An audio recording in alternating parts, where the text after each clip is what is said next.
Shabazz, break it down with the proper perspective. So much controversy and a lot of deception. You don't know who's coming through with the light and reflection, and whose mouth is mumbling, trick knowledge deceptive. Shabazz, break it down with the proper perspective. All right, what's going on, everybody? How y'all doing? This is your brother Shabazz. This is your brother Shabazz with the proper perspective. If you're watching me on Instagram, I would appreciate it if you come on over to youtube.com/at the proper perspective. That's at sign, not AT. But anyhow, we're gonna get it started right now.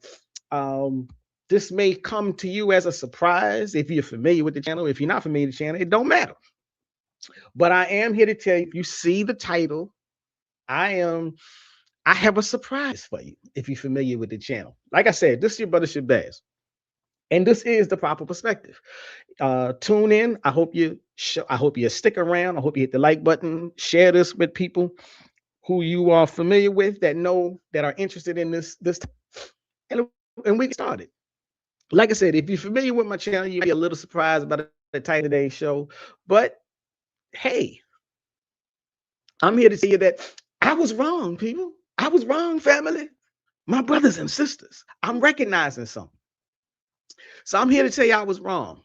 I'm here to tell you that Tariq, and I'm going to show you. I'm going to explain to you how and he was right. Now, I want you to do, again, like I said, what I'm going to do is just keep this in mind. You know, in today's world, like, we have to hold ourselves a standard. We have to be grown enough, mature enough. We have to be smart and wise enough. Hopefully, we have to be intelligent enough to recognize when we're wrong about something. There's nothing wrong with recognizing that, you held a position, you held a belief at one particular time, you encountered new information, new evidence, and your belief shifts, changes, alters. There's no problem with that. So that's what we're going to talk about today. That's what today's broadcast is about. And I'm telling you, this is my come to the mountain moment. This is my come to the mountain moment. So yeah, when it comes to, you've probably already heard it. When it comes to this, what is it? The Voting Rights Act legislation being struck down by the Supreme Court. When it comes to Democrats, when it comes to, what sits here before us, yeah, I gotta say, Tariq Nasheed is right. So pay attention. Like I said, it's just coming. Hit the like button, join the channel. Want to make sure that you hit the notification bell so that you can tune in and catch all the lives. But now, before I get into my whole thing, like I said, if you're watching on Instagram, come on over to youtube.com/at proper perspective. And if you want to make comments, let me know. Drop in the comment section, and I will check them out and respond to you. Peace JG11, U3X, but I'll just say for JG11, he is in the building. Appreciate showing up, my brother. Now, what I'm gonna do is, I don't want anybody saying I'm making it up or anything. So I'm gonna play this clip so you can see what I'm talking about when I say Tariq Nasheed is right. So let me get into this and let's play this clip. Hopefully you can hear it. Let me know if you can't hear it now. Let's see. Where is that play button? And the Democrats are crashing and burning right as we see them. They're crashing and burning. Now this Voting Rights Act, it's been basically reversed. That gerrymandering, you can't do that. That is breaking up some of them voting blocks. The Democrats are crying foul. They're like, oh, this is going to affect the Black community. Oh, this is going to severely affect the Black community. No, what they're concerned about, because if they were really concerned about the Black community, they would have coughed up them tangibles. What they're concerned about is now their guaranteed voting block is not going to shoe in these Democrat operatives. Now you're going to start losing your Democrat seats, which is okay with us because you weren't doing nothing for us in those seats anyway. Okay, so y'all hear that, right? And I'm here to tell you, I didn't recognize and realize something. And so that's what we talking about. That's what we're gonna get into today. Once I figure out the screen, there we go. Okay, so now we back up on the screen. So y'all heard what he said. I might have to refer to it again in order to get everything situated. But let me see. So before we break it down completely, let's establish what happened. I want to make sure we all on the same page. So on May 29th, 2026, the Supreme Court issued a 6-3 ruling in a case that's called Louisiana versus Calais or Calais. I don't know the proper pronunciation. I do apologize for that.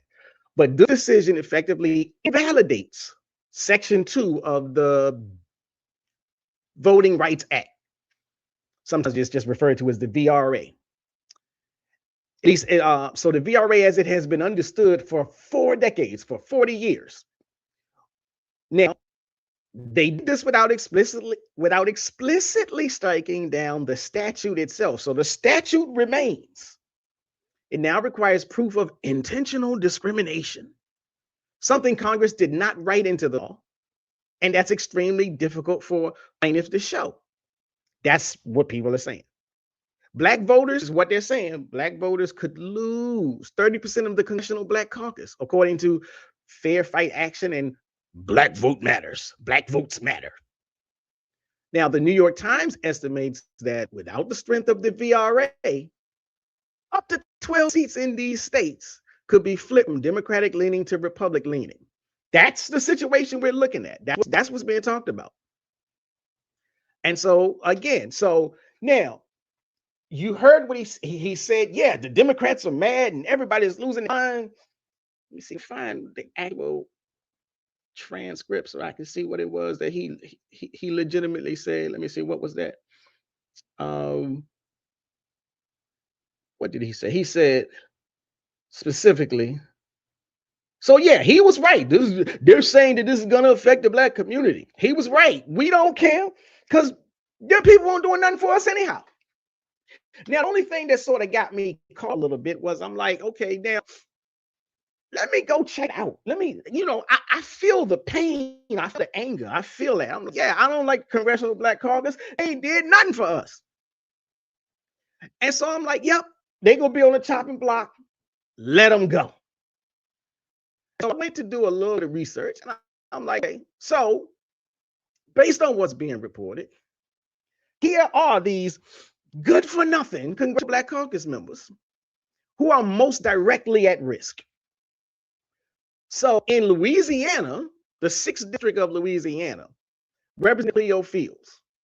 Now Fields is represents 6th congressional district. And quite frankly, he's at the very heart of the Louisiana versus Calais case.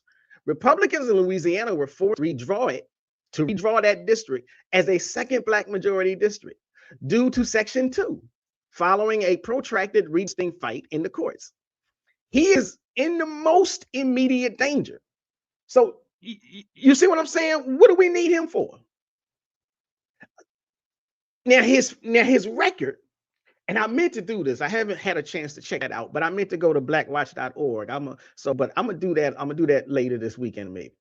So let's look at this good for nothing Congressional Black Caucus member.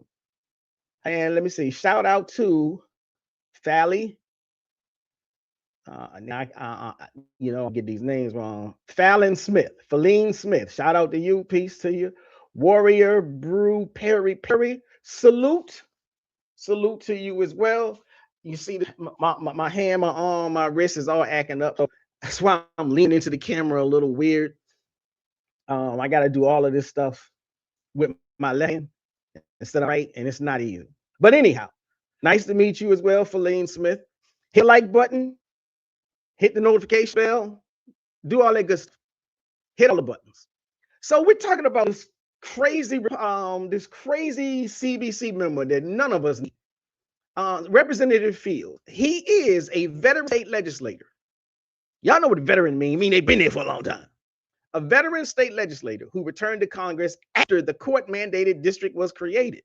So he got his seat after court said to the Republicans in Louisiana, y'all gotta make a seat. Y'all gotta create a space for this man.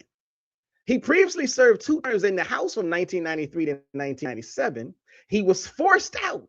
Louisiana's congressional districts were restructured and returned to the state Senate before coming back to Congress. Now, his legislative footprint in the second stint that he occupied, his second run at the seat, his legislative footprint, some would say it's relatively new, but he has co-sponsored the Land Grant Institution Parity Act, and that was to protect HBCU funding. He has framed his work around fighting for non-negotiable civil rights while building bipartisan working relationships. What do we need that for? Rich's argument applied here. No, I'm not even going to talk about it. But let me say it this way. Tariq Nasheed is right. This is one of those congressional black members that ain't never did nothing. He literally spent years fighting in court just to get his seat. They didn't even have a seat until he and some other people sued the state and forced them to create a seat. So he gets the seat. The seat, well, up until now exists. So his presence was itself a product of the black community in Louisiana saying, we want representation. I don't know why they asked for that. Tariq is right. We need more representation. What we need is tangibles. And all this CBC member did was co-sponsor. He didn't even have the balls to write himself. He co-sponsored.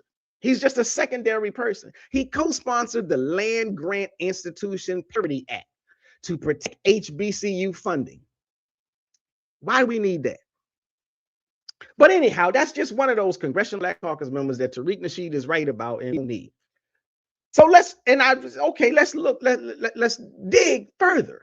Representative Troy Carter, another Louisiana, New Orleans person that Tariq Nasheed is right about. What do we need him in New Orleans? Now, Carter has served since 2021, so he hasn't been there as long as the other guy, the other brother, I'm forgetting his name already, Representative Fee. So Carter has been there since 2021. He previously served as minority leader of the Louisiana State Senate. He held tenure on the New Orleans City Council and in the Louisiana House of Representatives. So he got a bit of a track record. We don't need track record people. Now, Carter himself warned, this was Carter's words, I'm quoting, we can realistically end up having 6 congressional districts in Louisiana with 0 African American, 0 Democratic representation. This can impact up to 19 or 20 seats in the Congressional Black Caucus.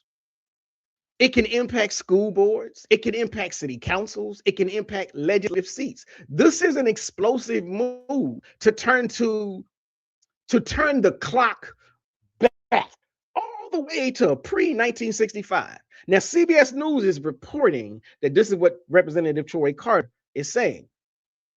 So again, but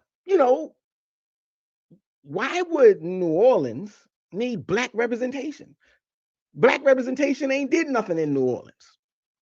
Now, we can critique his record.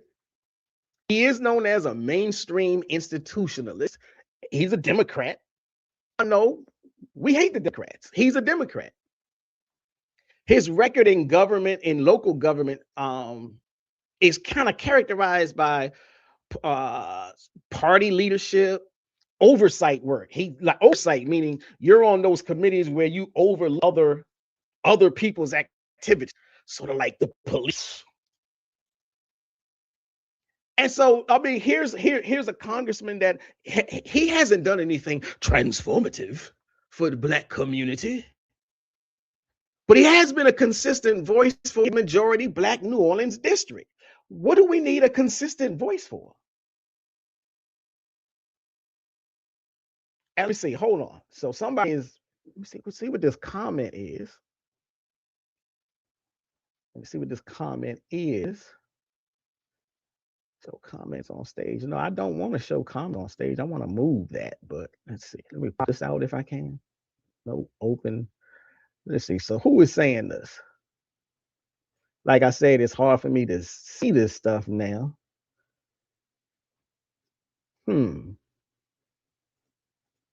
Okay, so here we go. Just Reason, P4X. Shout out to you. Just Reason says, let's see what he says.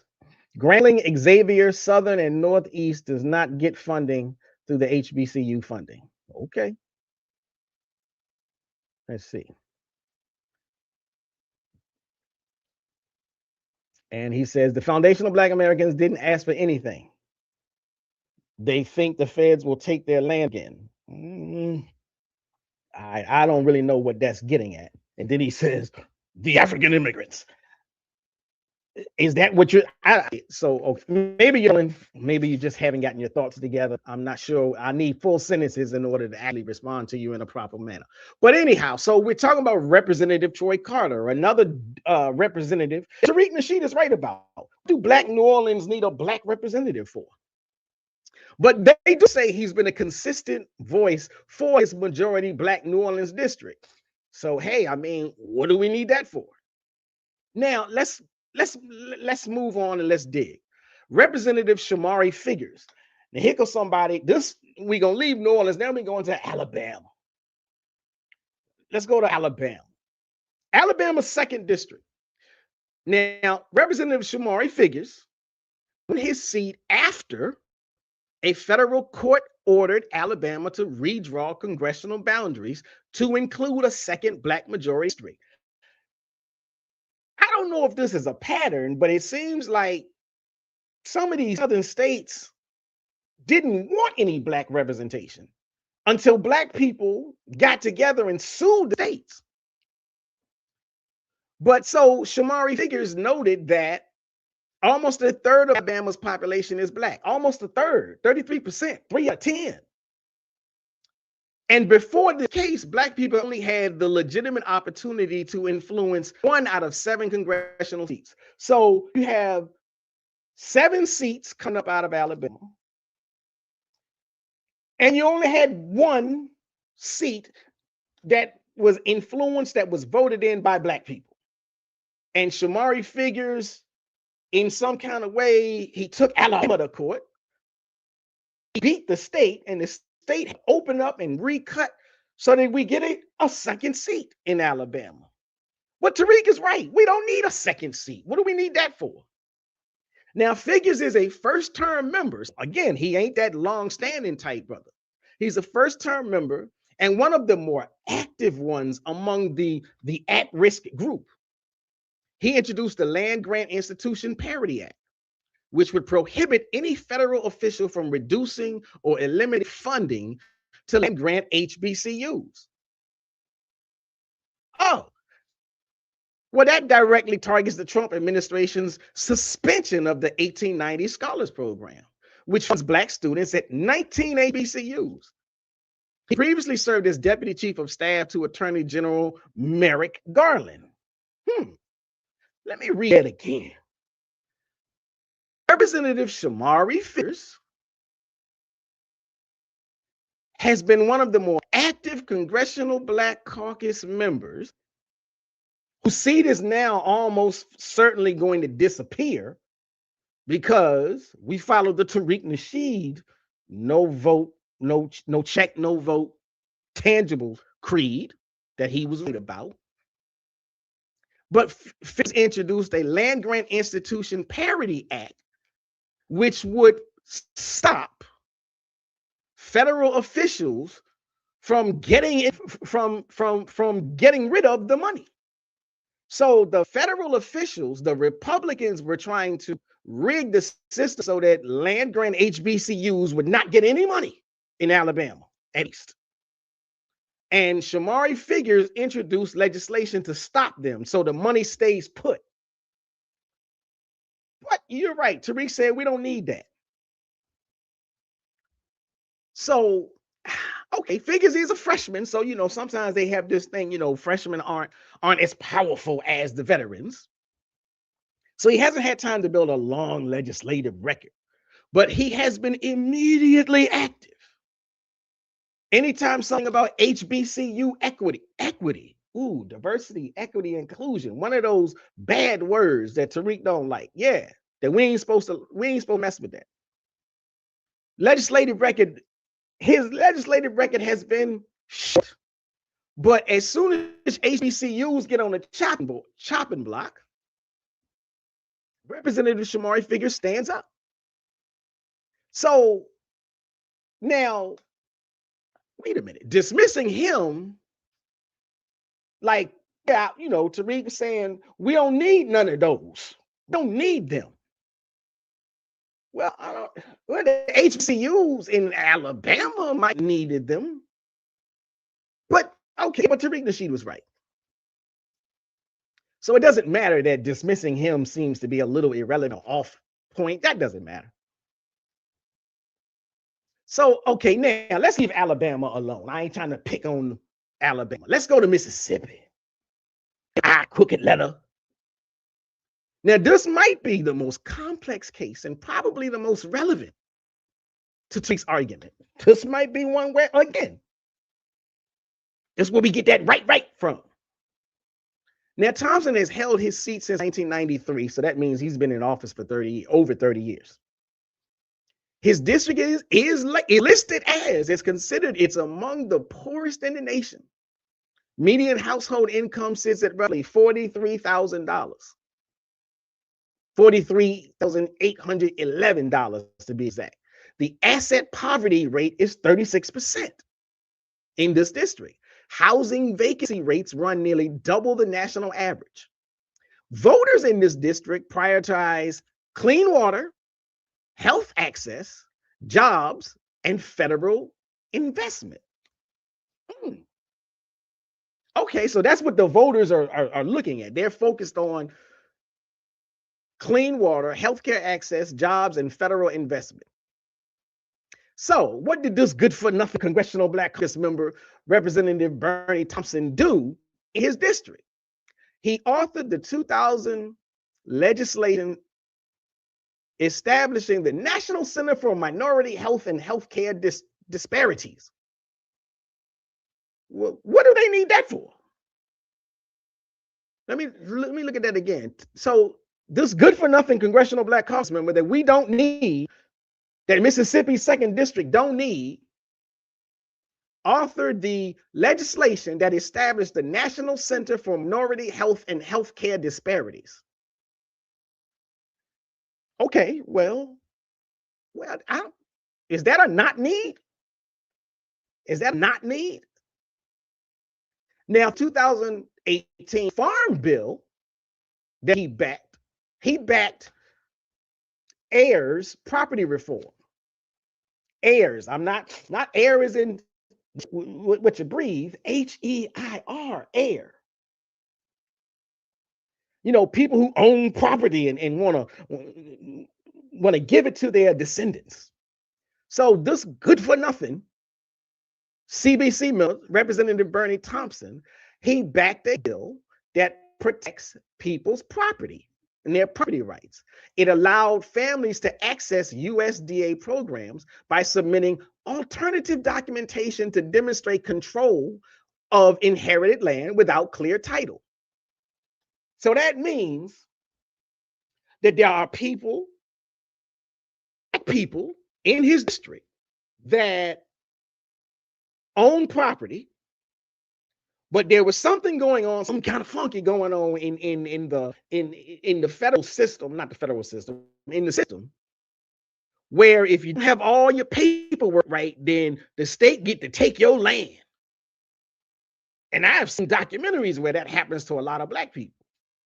Well, this good-for-nothing Congressional Caucus member introduced legislation that allowed those families to use alternative documentation so that they could hold on to their property. Now, why would we need that? Tariq is Tariq is right. Tariq said they ain't doing nothing for us anyway. So what do property owners in in Mississippi need with an opportunity to show and prove that they own property? What do they need for that? Why not just give it up? That's what the Republicans wanted. Now, this same good for nothing CBC member, Representative Benny Thompson, Mississippi, in 2001, he helped deliver over $237 million in pandemic relief. Now, I know a lot of us are like, well, the pandemic was really a scandemic. It was fake. You know, I might ride with you on that. I didn't take the vaccine. Real or fake, the money was real. The PPP loans was real. So in 2021, he helped deliver over $237 million in pandemic relief to Mississippi's HBCUs. His most concrete recent example is securing $115 million for Jackson's water infrastructure, a crisis that made national headlines when the city's water system partially collapsed in 2022. So again, Tariq was right. He said we don't need none of this stuff. What an HBCU need with extra monetary assistance to secure, medical supplies during a world-altering virus attack. We don't need no stuff like that. We don't need no Congressional Black Caucus member looking out for Black kids. Okay, you can't say kids because it's a college. Young Black adults at an HBCU who still needed to get to school, who still needed to get to their classes. What do we need somebody looking out for them for?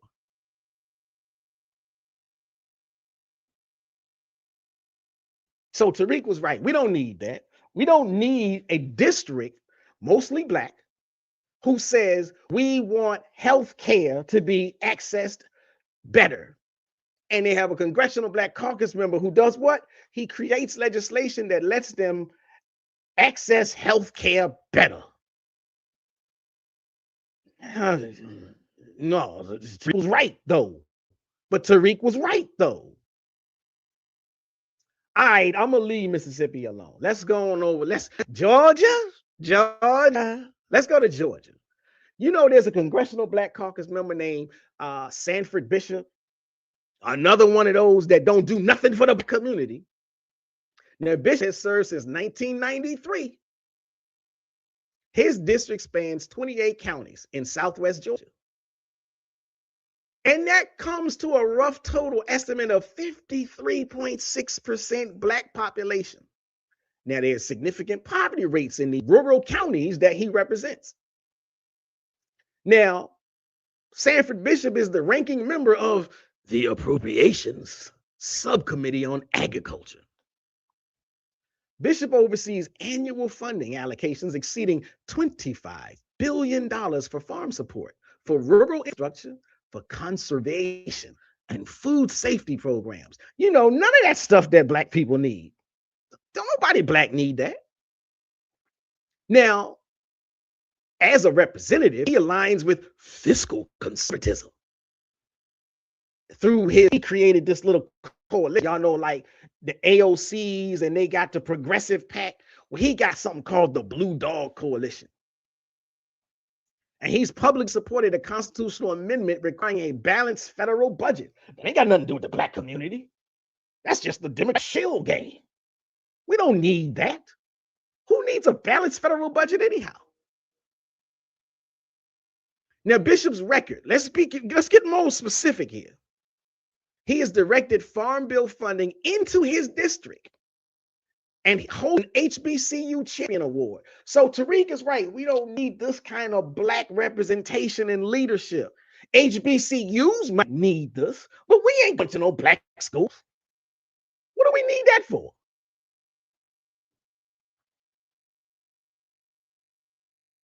And so this might be,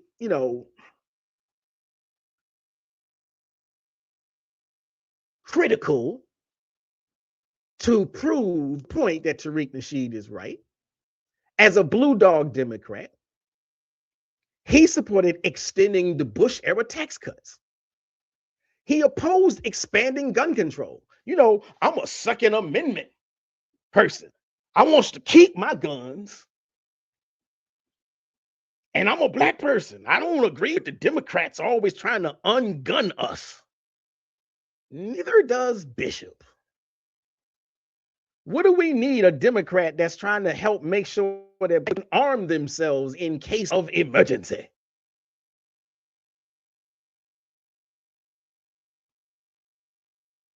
So he prioritized a balanced budget amendment.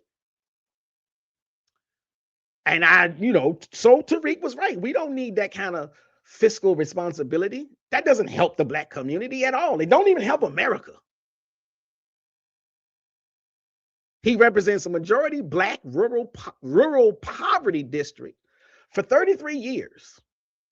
And he has fought to get the budget balance. He has fought to get HBCUs money. He has fought to allow black people to stay exercising their Second Amendment rights. Yeah, Tariq Nasheed is correct. We don't need none of that. But that's Georgia. Let's go to South Carolina. Let's go to South Carolina. The 6th district. It's the famous district in South Carolina. Y'all know why it's so famous. Clyburn, Representative Clyburn. He's like the top dog of the good for nothing CD people. He's what they call the Dean South Carolina delegation. He's what they call one of the most powerful black politicians in America. His record is impossible to dismiss. It's possible to scrutinize this man. But Tariq Nasheed is right. His power has been deployed primarily in service of the Democratic Party infrastructure. What do we need that for? We don't need the Democrats. We need to be supporting them Republicans because they're going to give us our tangibles. They the only ones that care about our tangibles. Now, some people say, wait a minute, Clyburn famously saved the Joe Biden 2020 campaign with just one single endorsement.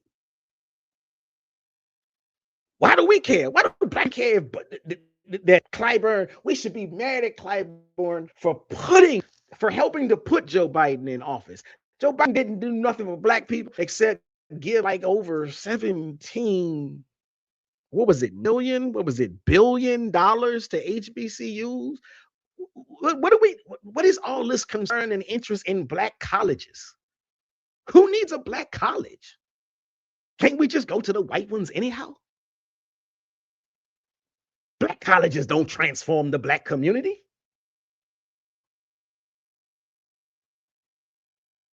So again, Tariq Nasheed we don't need none of that stuff. We don't need none of it. So I don't understand why people are so upset about losing the Voting Rights Act. Never wanted to vote in the first place. So, we have to come to terms with the idea that there's a real accountability critique. We got to be able to critique all of these congressional black caucus members, the ones who responded to the black people in their district. So you got the black district saying we need better health care.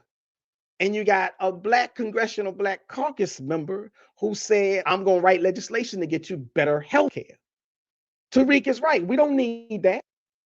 We got a black district that said we need to protect HBCUs. And you got 2 or 3 different congressional black caucus members that wrote legislation that protected HBCUs. But Tariq is right. We don't need none of that. We got black rural districts saying they need clean water. And we got the congressional black caucus member who represents that district writing legislation to secure and ensure clean water. But Tariq is right. We don't need none of that. These CBC members ain't did nothing for the black community. They ain't did nothing but what the black community asked them to do.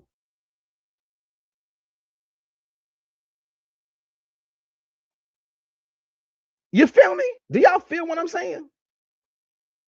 Now, Beach Boy 562 says the Republican isn't going to give a damn thing neither, or the Democratic Party. Okay.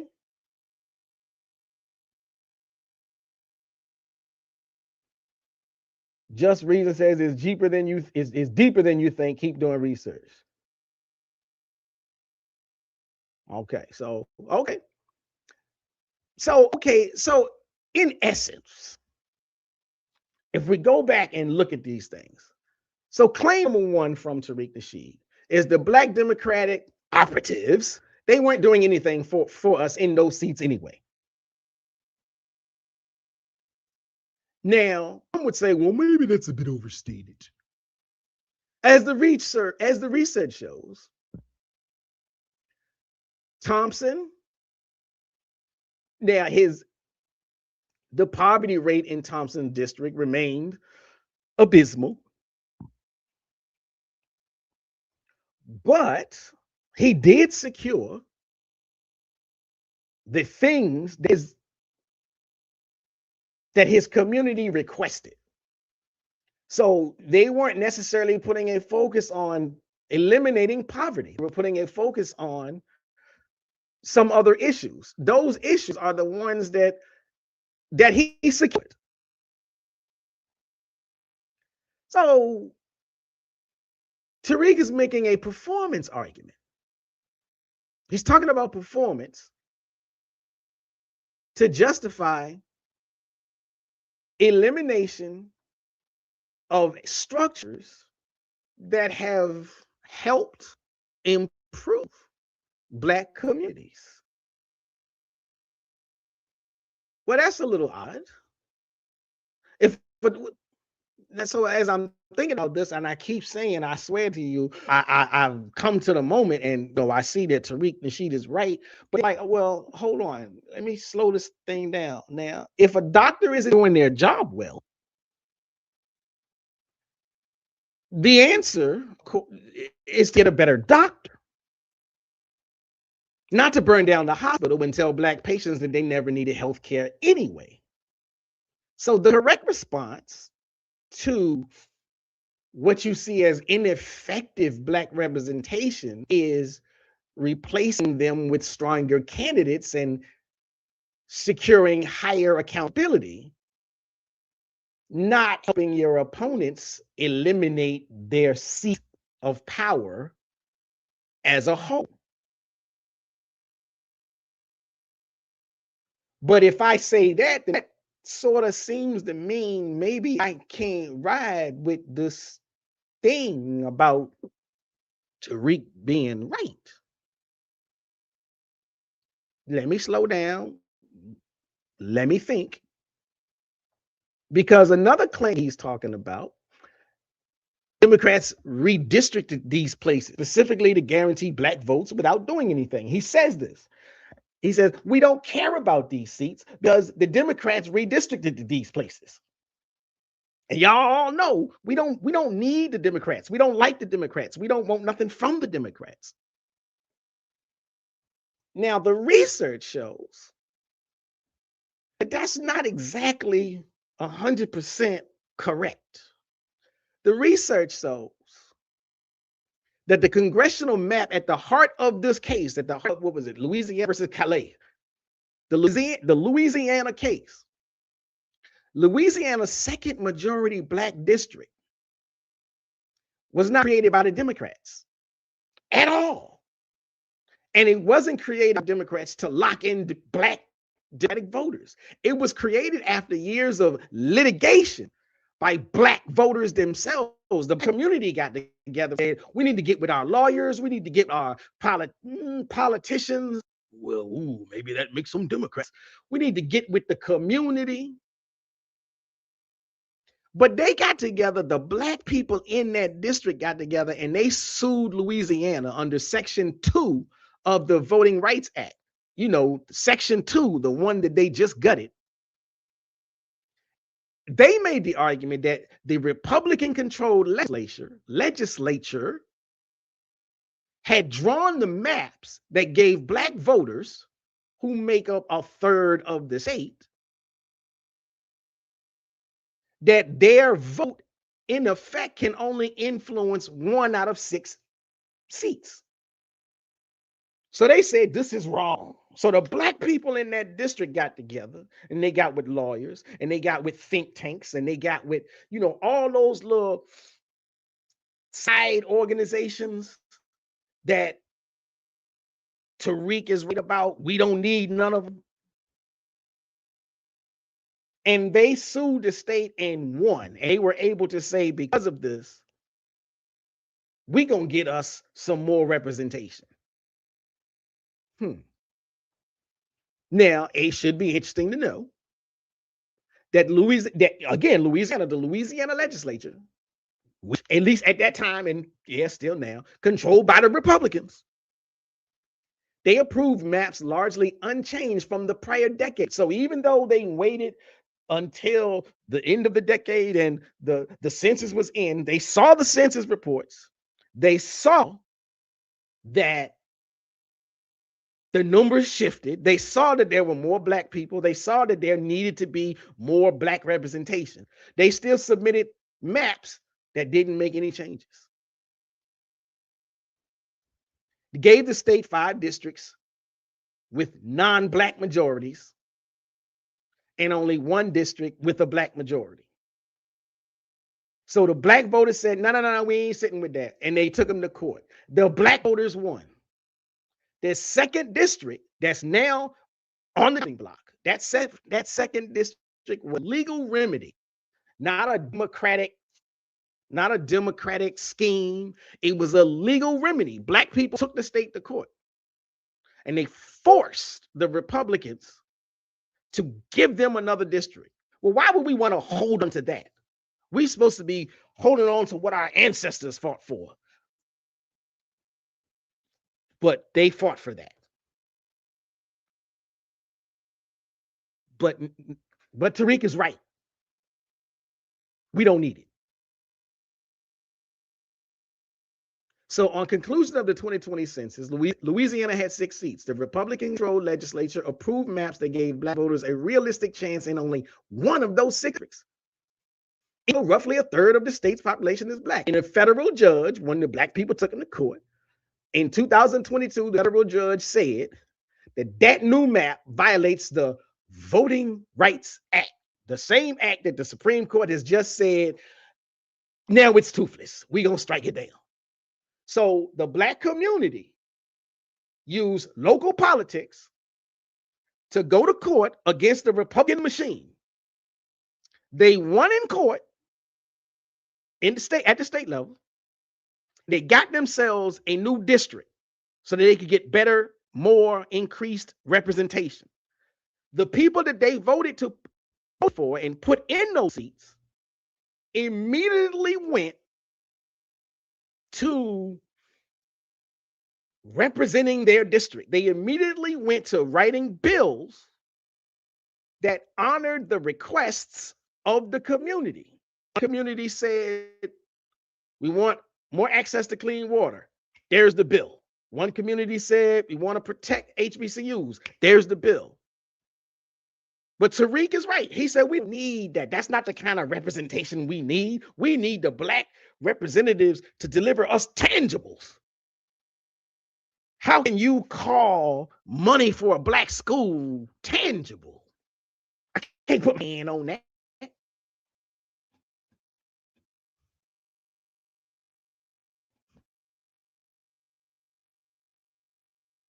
So actually, now that I think about it, it seems like Tariq's political argument is a little backwards. I mean, the alignment of who drew the maps is almost 100% inverted, upside down, wrong, backwards. I'm supposed to say that word. The majority black districts weren't Democratic Party maneuvers. They were court ordered. They were court ordered against the Republican racial gerrymandering. Okay, hold on. Well, So that feels like strike two. The Tariq is right, but nope. We're gonna move on a little bit because I swear to you, Tariq is right. Now, so his third claim that he was making said both parties will have to work for the black vote. Now y'all gotta earn. Now I will admit that that is a rather seductive part of the argument. Makes me feel good. Yeah, they gonna have to earn our vote. That's right. Now on the surface, it sounds like leverage politics, and that's what we're hearing. We're gonna hear this all rest of the year. No check, no vote. Leverage. We gotta leverage to show them who's boss. But here's the thing. As I'm thinking this through, political leverage requires a credible threat of your vote going elsewhere. You only have political leverage, no check, no vote. You can only issue that if you can back your threat up. So that requires competitive districts. Now, what the Supreme Court ruling does, it produces the opposite of competitive districts. It produces safe Republican districts where the black community, the black vote is now cracked, packed, slacked, and shellacked, diluted in irrelevance. So that black district that community went to court for, fought, and won to get created, that black community, that black district is now going to be cut up so that black majority voting is now going to be diluted across some other white communities. So you still have to vote, but they vote won't mean nothing. They vote won't have no power. That's very interesting for somebody to be declaring, we don't care, we don't need them. Them congressional black caucus members ain't never did nothing for us. Now, Republicans could use ruling to capture a few more seats in this fall's 2026 midterms. Now, some might say, wait a minute, we ain't got enough time to do all that. At least two, if not three states have already said, you know something, you know what we gonna do? We gonna redraw the maps. We gonna get them Negroes out of there. In the chat did say, we not black, we Negroes. Well, we gonna get them Negroes out of there. In a district that's now Trump plus 15 instead of a majority black, Republicans don't have to earn black votes. They just win without them. And Democrats trying to backseat in those newly drawn red districts. There's absolutely no purpose of them trying to win the black vote. It ain't enough of them. So now you may still have your black community intact, but your voting power has been dissolved. So even if the Democrats say we want your vote, but y'all ain't got enough votes to get us over the top. You used to. So they don't have to. Now the Democrats will have to appeal to the white suburban voter, not to the black community interests, the black voters. Black voters don't gain any leverage in this new Supreme Court strikes down the Voting Rights Act legislation scenario. We lose our leverage in both directions. You know, because some of them are like, well, you know something, we don't need to be always voting for the Democrats. We need to vote for the Republicans. Well, now we don't have enough votes on either side of the ticket. Now they gotta earn our vote. That only works if black voters have somewhere to go. if they have a representative that they can vote for, if they have a candidate that they can vote for who is black and in favor of their issues. Now, in the states that I listed, those congressional Black Caucus members were highly responsive to their specific communities. But that doesn't matter, because we're going to use leverage politics when we ain't got no leverage. So the deepest problem that seems to be coming to my mind, even though I was like, yo, Tariq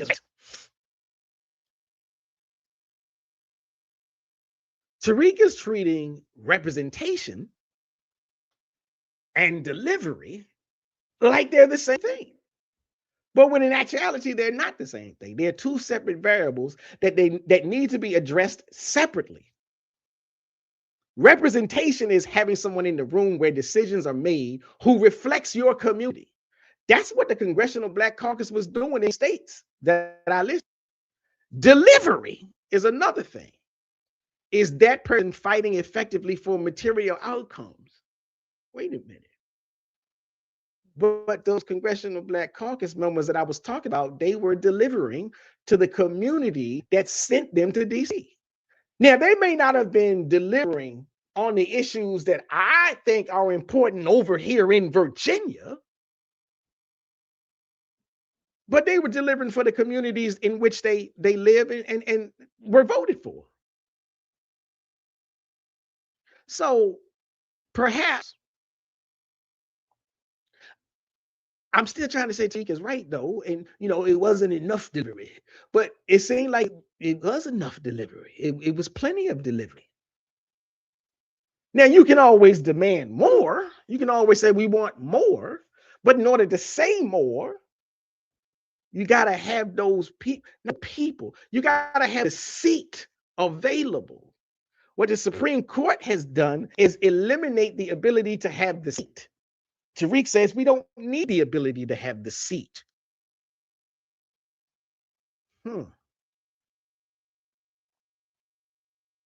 So what Tariq is essentially arguing is, if the delivery has been poor, that's a big if. If the delivery has been poor, let's eliminate the representation also. Because that's what's really going to serve the Black community. If the delivery has been poor, we don't need nothing. Just like that hospital analogy. So if you got a bad doctor, what Tariq is saying essentially is never go to a hospital ever again. You had a bad doctor. All the doctors are horrible. You don't need health care. But Tariq is right, though. The people who will feel these things most acutely are not the ones whose names appear on the ballots, or who will no longer appear on the ballots. They're parents at the school board meeting. They are the residents trying to get a pothole fixed on their street. They are workers who need a sympathetic ear in the state house. Because representation is not abstract. Representation is not. Let's see if I can open this. Open a new window. Maybe that'll. Okay. That'll do something. And maybe it's not. Okay, hold on, people. I'm seeing something now. I'm still working with this left hand, so it is quite tricky to get everything on the screen the way I need it. And now I got to figure out where my mouse is.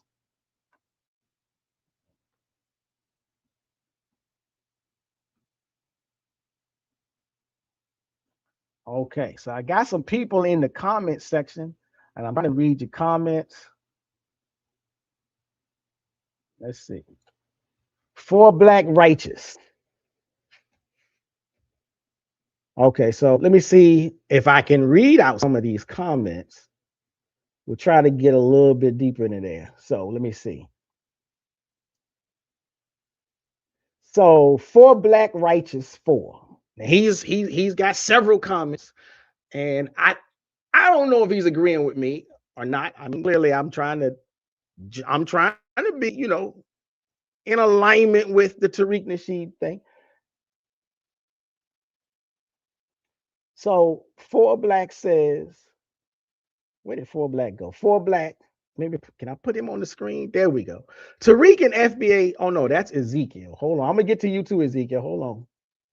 So 4Black Righteous said, unless you can see where the money actually went to, you're reaching. A lot of this money could have gone to the Congressional Black Caucus pockets. They only so-called help HBCUs. Proof is needed. Okay, well, proof is needed. Well, if the HBCUs are reporting that they got the money, that's kind of like all the proof I need. You're saying it could have gone to the Congressional Black Caucus. Hell, it could have gone to my pockets. I could have tricked the money off myself. Prove it. Let's see. He says, you don't know if the community was helped. You're jumping to conclusions. Look at all the frauds under Democrats such as Minnesota.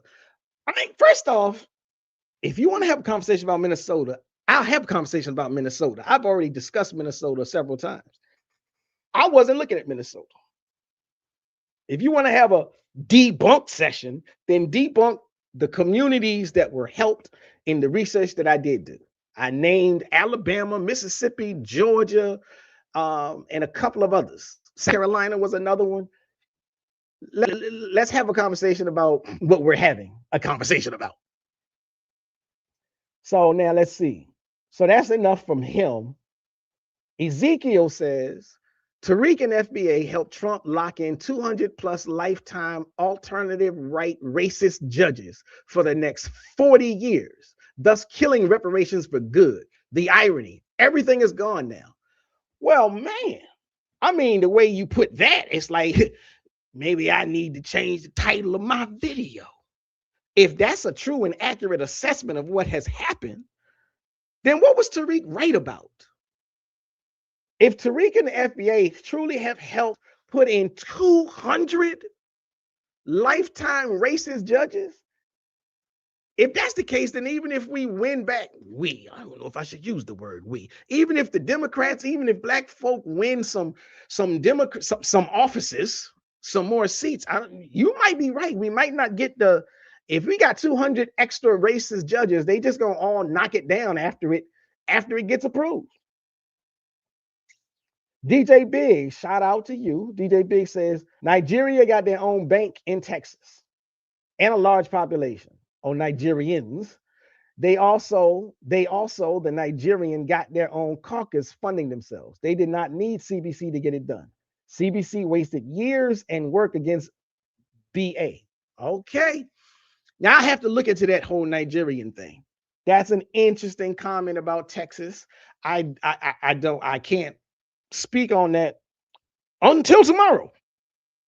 But I will say that I do know that there is a Pan-African bank, I think in Alabama, where Africans from the continent and African Americans came together and opened up it was either a bank or a credit union. So I don't know, like after all of this research about all of these Congressional Black Caucus members that did the bidding of the black people in their districts, I might not be able to ride with this whole, we don't need them.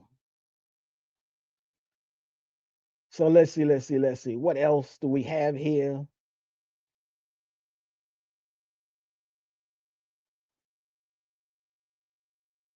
Okay, so four Black Righteous 4.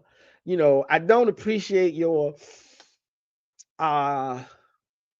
disrespect, but I'm man enough to recognize when I made a mistake. Oh, you are a woman. Okay, fool. I apologize for calling you a man or a brother. But it's not as though 4 Black Righteous gives anybody an indication as to what your gender is. And it's not as though you have a picture on your name. But I do apologize sincerely for calling you a man or a brother. You're a woman. Shout out to you, sis. So again, let me see. if we go back, let me go back. So, okay, clearly the goal of today's episode was to show and prove that Tariq right. I thought I had it nailed. Thought I had it all worked out to, in fact, show and prove that Nasheed is right. But let me see if I got anything else that would show and prove this. Let's see. So the people who no. So Section 2 of the Voting Rights Act has been used not just at the congressional level, democracy, to local where white mayors were picking their successors. And clearly they weren't picking any black people. So Section 2 of the Voting Rights Act that just got it, that Tariq said we don't need and we shouldn't care about, has helped communities win city council representation for the first time, has helped secure state legislative seats for underrepresented communities. So all of that local protection is now gone. The local protection is gone. The congressional protection is gone. But Tariq is right. We don't need them. And the person in the chat is like, well, we don't even know where the money went. We don't know where it didn't go. So now that I'm drawing back onto reflecting, it's something you're supposed to do when you do research. You reflect on the information you receive. So now, if Tariq's critique is supposed to be that delivery of goods and services for politicians in the Congressional Black Caucus in these states that are now on the chopping block, that are now about to get disappeared. If his critique is they didn't deliver enough, he have.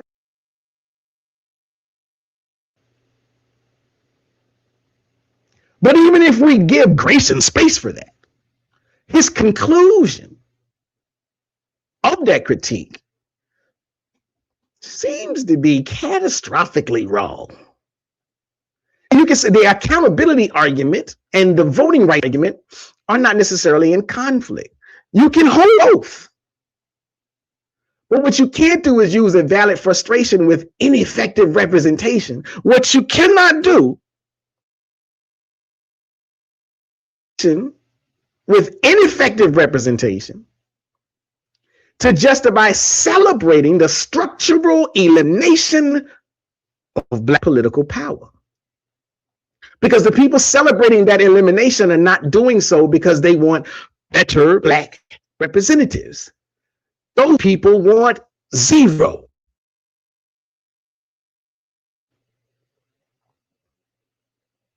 So as I think about it, even considering the points that people have made in the chat room, something seems to be awry. I don't know if I.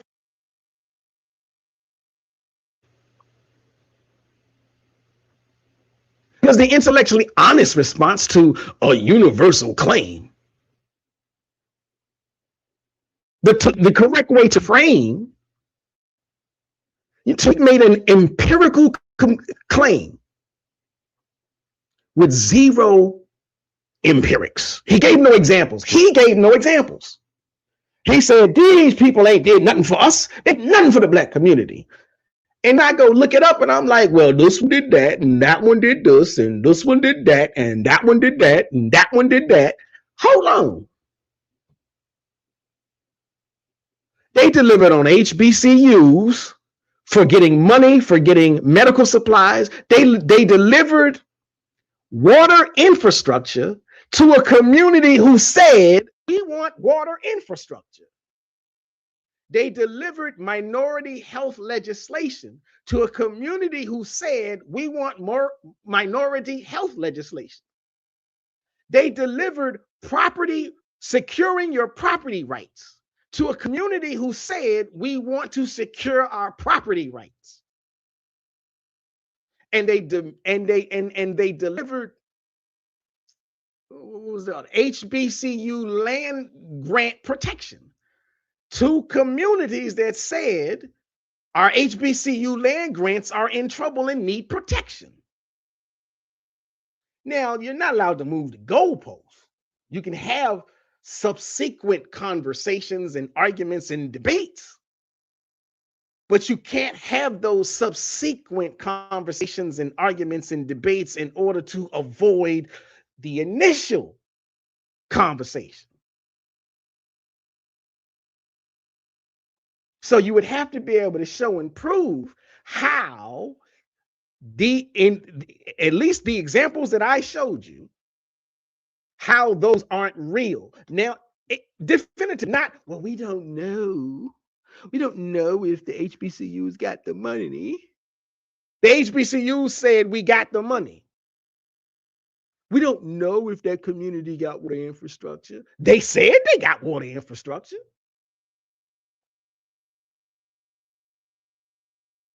So it's not a thing about arguing against an implausible, impossible, non-existent idea. You have to argue against the evidence before you. So again, let's, if I go back, the burden of proof is not in any argument that he laid down. Unfortunately, he made a universal claim with zero evidence. He said, you ain't doing nothing for those in those seats anyway. So technically, that's not even a critique. That's not an intelligent critique. It is an emotional retort. It's an assertion dressed up as a critique. But he named zero representatives. He could have said, well, this one they did this and this one. He ain't said none of that. He cited zero votes. He pulled zero district data. He pulled zero funding records. Zero.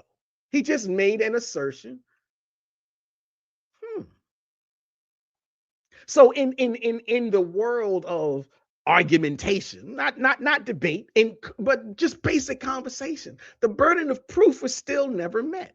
It wasn't even partially met. It wasn't even attempted. He just threw out a radical statement. Now, when you look at what's actually in the record, Benny Thompson secured $115 million for Jackson's water crisis. But we don't know if that money is there. Maury Figures immediately introduced legislation protecting HBCU land grants or land grant funding. When Trump cut it, wait a minute, Trump cut the land grant funding. And the Congressional Black Caucus member said, you know something, you're going to cut the funding. I'm going to introduce legislation to get some more funding. Thompson authored legislation that created the National Center for Minority Health after his district said we need a National Center for Minority Health. Cleo Field's very existence in that seat was the result of the Black community suing the state. Now, okay, if you want to say, well, they ain't did everything they were supposed to do. Okay. Cool. I can run with that. That's much easier to defend. Even if you make that statement, you have to be able to show and prove it. You can't just make the statement and then what you want everybody else to prove it? Y'all do research for me, family. Ain't did nothing. Help me. Help me. I can't prove nothing. That's the way he laid it out.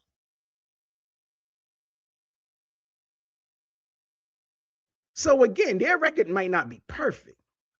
And there's ways to have a legitimate accountability conversation. You can have a conversation about whether anybody should be allowed to remain in their seat for 30 years. But that ain't the conversation that he was having. That conversation requires evidence, not vibes. That conversation requires proof. That ain't analysis. That's just performance. And so when it comes to who built the districts, who created those seats, he says we don't need those seats. We the ones that created those seats. So let me just say this now that I'm thinking about it. Tariq said that the Democrats redistricted these areas to guarantee black votes without doing anything. But in actuality, the Democrats didn't do it. The black community did it. And the case that the Supreme Court used to gut the Voting Rights Act, this Calais versus Louisiana, or Louisiana versus Calais, it directly challenged the legality of a second majority black congressional district in Louisiana. They only had one. Black people in Louisiana went to court to get a second district. And then the Supreme Court just said, can't have your second district. So that's black people fighting the whole state, winning, and then the federal government, the Supreme Court of the land, said, we don't respect your right to fight. We're going to kill it. So again, black voters beat the Republican-controlled Louisiana legislature. And now the Supreme Court kills the victory. And Tariq said, that's a good thing. So they will no longer have a realistic chance of electing their preferred black candidate in 2 districts of that state.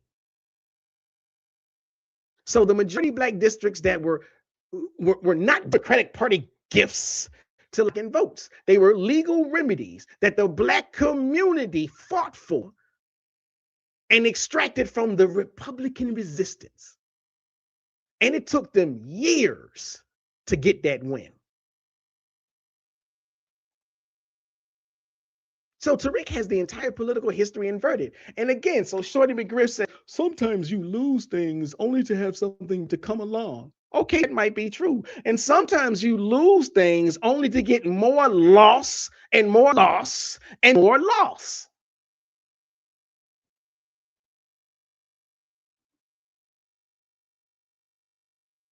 Now, when it comes to this, again, the leverage argument, to me, this is the most dangerous lie in the whole speech. And unfortunately, I hate to have to say that because I started off trying to say, Tariq is right. And now I'm like, wait a minute. Once the brain cells start in, this is actually where Tariq does the most damage because it sounds like it's a good argument. It sounds like leverage politics at its finest. But no, actuality, it isn't. Here's what actually happens. Because here's what actually happened the morning after the verdict came down. Louisiana Governor Jeff Landry issued an executive order suspending the state's closed party primary elections for U.S. House seats. It was previously scheduled for May 16th. So they were going to be voting this month, which means this month they still had that extra district. So they were going to vote in 2 weeks to keep 2 black representatives for the black communities in Louisiana. And so now, because of this legislation that Tariq says is a good thing, Louisiana said, we not even gonna vote. We're gonna redo the maps before we have an election. And when we redo the maps, we're gonna get rid of all. We're gonna get rid of both of those black seats. Sanders, I'm not blaming Tariq for anybody's failure. If it can be argued that Democrats failed. I don't know how it can be argued that Democrats failed because it is the Republicans who brought down this verdict. It is a Republican supported Supreme Court who just gutted the Voting Rights Act. So that's not a Democratic failure. That is Republican victory. Now, if I'm blaming Tariq, I'm not blaming Tariq. I initially started out saying Tariq is right, but what I'm slowly recognizing and realizing is that Tariq is wrong. I'm not blaming him. I'm saying Tariq is wrong.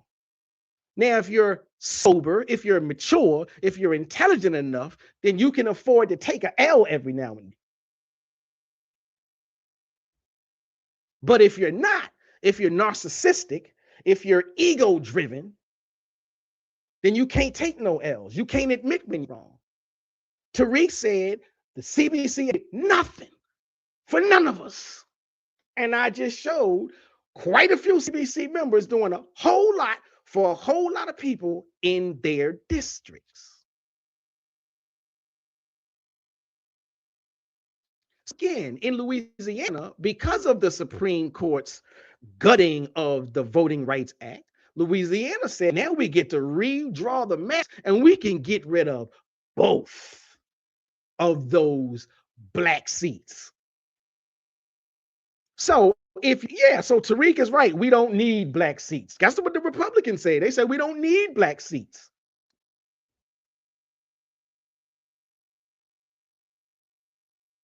So Louisiana halted their entire elections so that they get rid of the black seats. That's a good thing. And Trump posted this on Truth Social, thanking that Republican governor.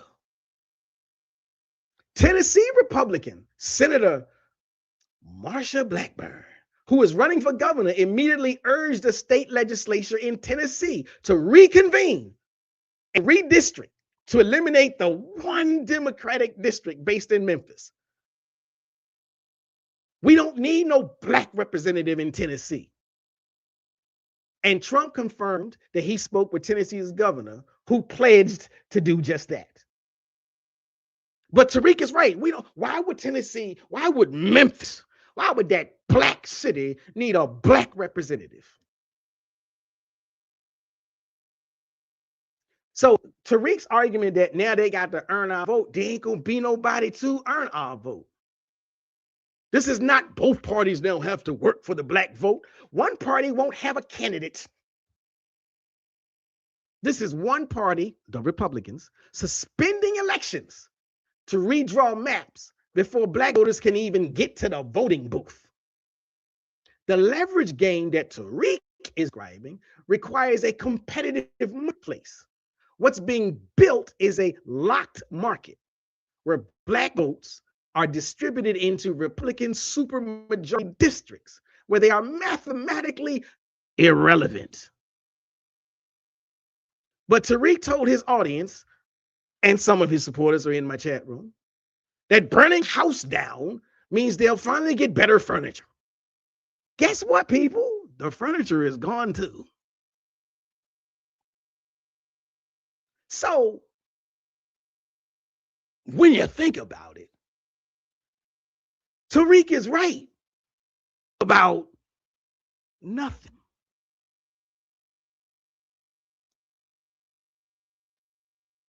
He's right that black Democratic incumbents, he's right that the Congressional Black Caucus members should be held accountable for their delivery. And I just showed you 6 to 7 states where they have been. He's right that guaranteed voting blocks without tangibles is a problem. And I just showed you a plethora of tangibles being delivered to the black communities that those CBC members represent.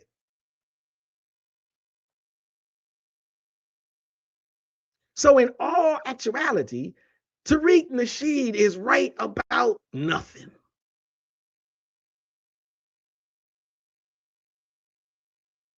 That's all it is. If your doctor is underperforming, you demand a better doctor. You don't let the hospital burn down and tell the patients they didn't need medicine anyway. That's what Tariq just said. That's the logic behind Tariq's argument. And you may say that he was right about diagnosing a real problem. It is a problem if you have representatives that don't deliver.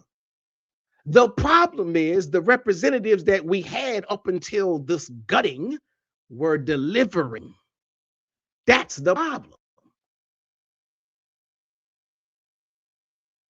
You have to be able to point out.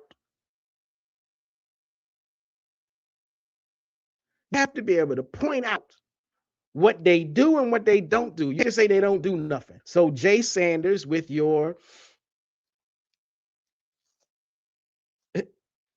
like I said, again, Jay Sanders, you want to say that they do more for immigrants anyway. So, okay. So all of the states that I named, again, now if all you know how to do is mimic Tariq Nasheed, then okay, that's cool. That's all you know. That's all you understand, and you're not willing to listen to any research. Well, you were never going to win it anyhow. You were never going to understand it anyhow.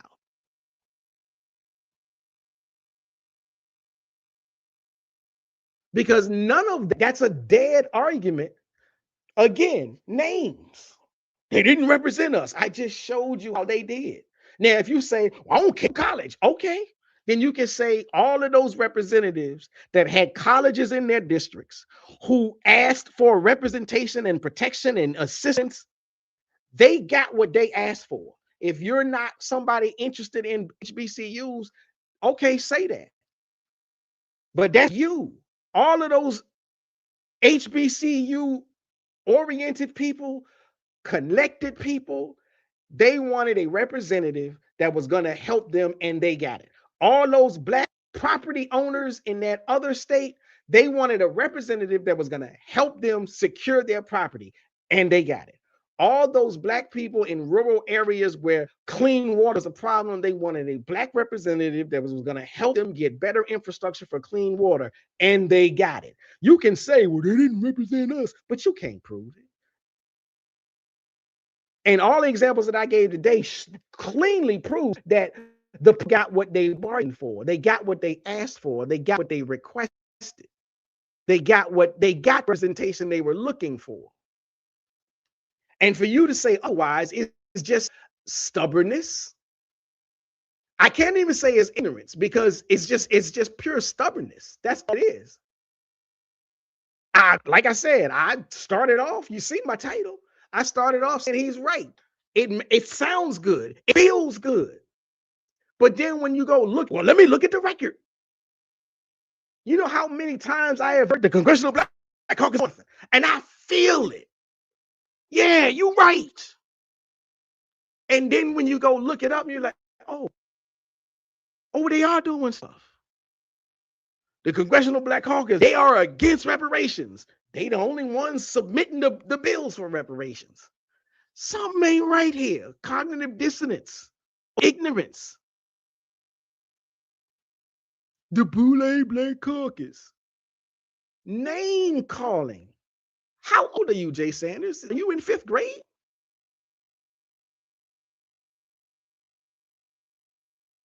So again, ladies and gentlemen, like I said, I wanted to start off with this idea that Tariq Nasheed is right.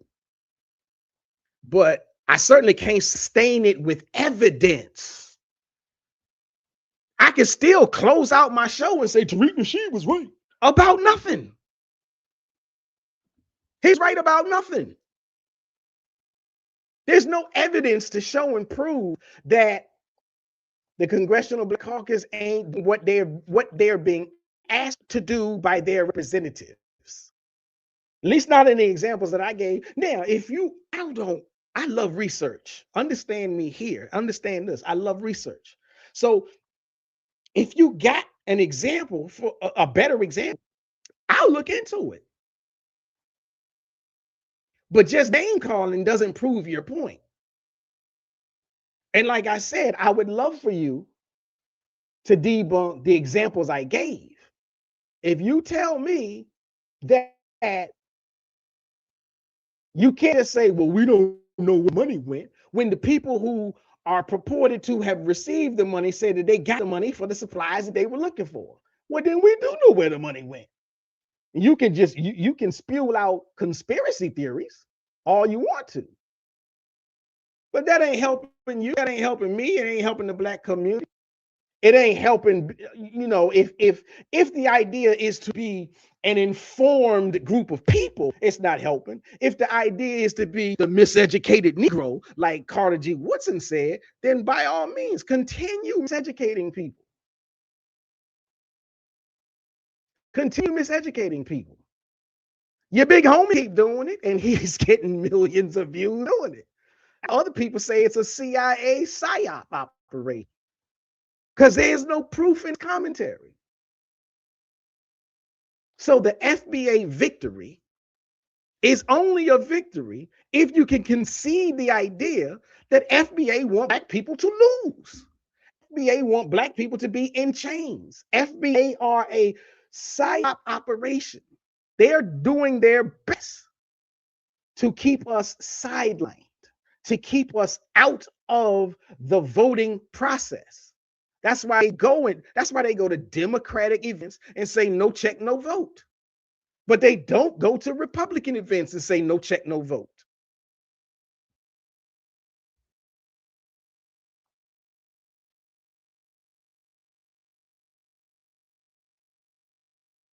So Shorty McGriff says all three of my sisters are honors graduates and went to HBCUs in Mississippi.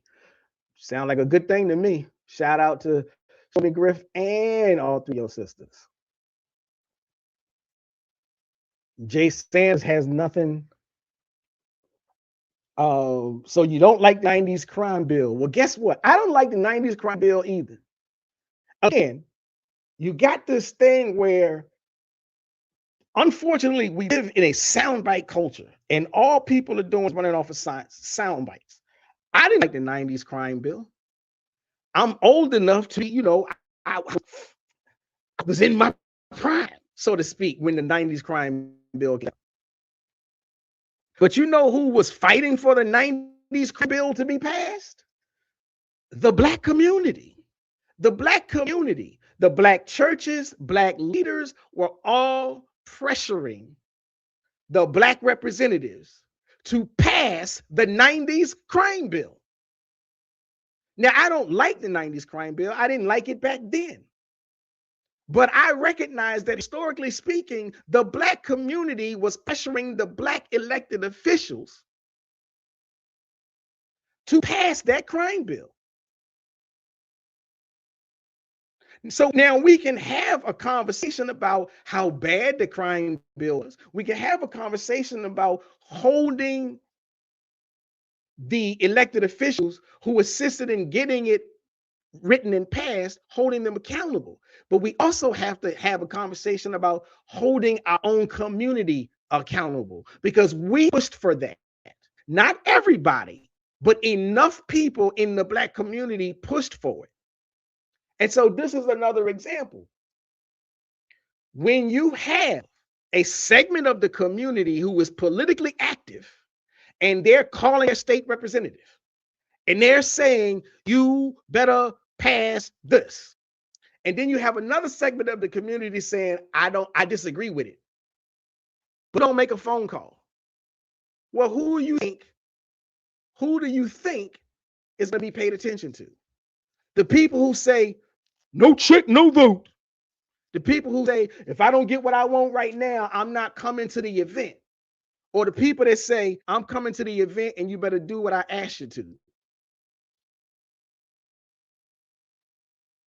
That's not an excuse. That's a cold, hard fact. There is a segment of the black community that fought like hell for the 90s crime bill to get passed. They're the ones who said, I'm coming to vote and I want to see the crime bill passed. They're the ones who said, I'm coming to vote and I'm calling my senator and I'm calling my congressman. The people in the black community that didn't want it to pass said, I'm not going to vote. I ain't going to vote.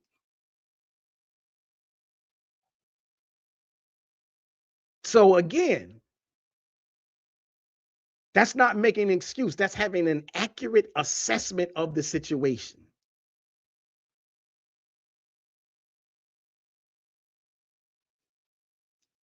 And I don't even have anything for the other stupids that you're making. Now, so I said, DJ Big says now the CBC wants the blacks from the street, churches, businesses, schools, etc., to unite and fight for the VRA decision. How can you ask for unity after being overthrown and abandoned Black American people? Well, DJ Biggs, can you prove to me that they abandoned the Black American people? Like I said, if I run back through the whole list of the ones that I did look up, and I say that I wanted to look up, like I didn't have time to look up every last one of them. It's like, I don't know, it's 60, 70. I looked up the ones that are most greatly affected by the gutting of bill. And I looked at the districts most great affected by the gutting of the bill. And so again, Cleo Field, Louisiana, Roy Carter in Louisiana, Shamari Figures in Alabama, Benny Thompson in Mississippi, Sanford Bishop in Georgia, James Clyburn in South Carolina. All of those Congressional Black Caucus members have hardcore evidence examples of supporting the Black community in their districts. So you can't say that they abandoned Black people when they were doing fighting that the Black people in their districts were asking them to do.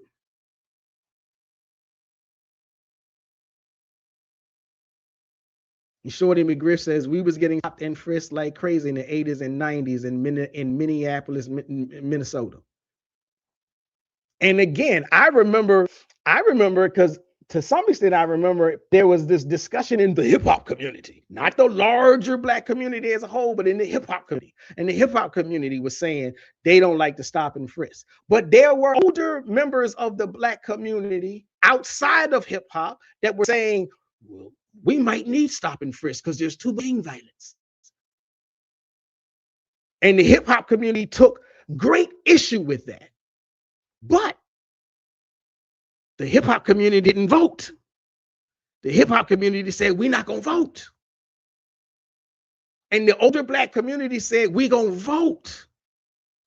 And we want something done about the crime. So like I said, I don't like the crime bill. But if you keep pushing the idea that the best way to get your political will manifested into reality is to not vote, you are jumping off a cliff without a parachute at all. And if you think that jumping off a cliff with no parachute is a wise decision, then I guess you really on that R. Kelly tip because you believe you can fly. You believe you got wings.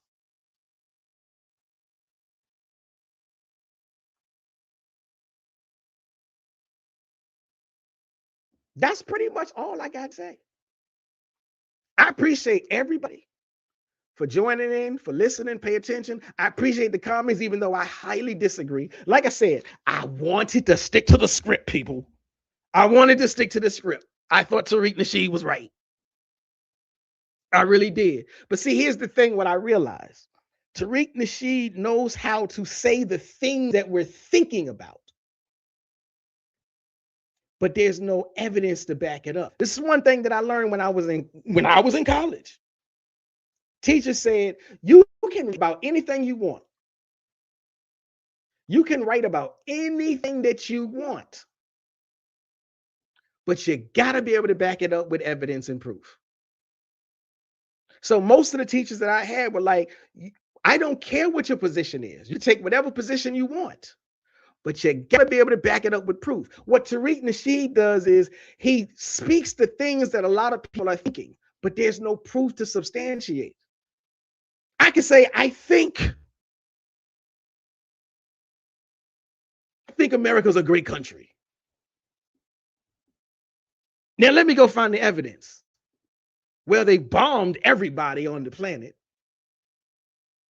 They've killed leaders. They've kidnapped leaders. They've supported drug implementation in the black community. Well, maybe I need to change my opinion. I haven't found the evidence.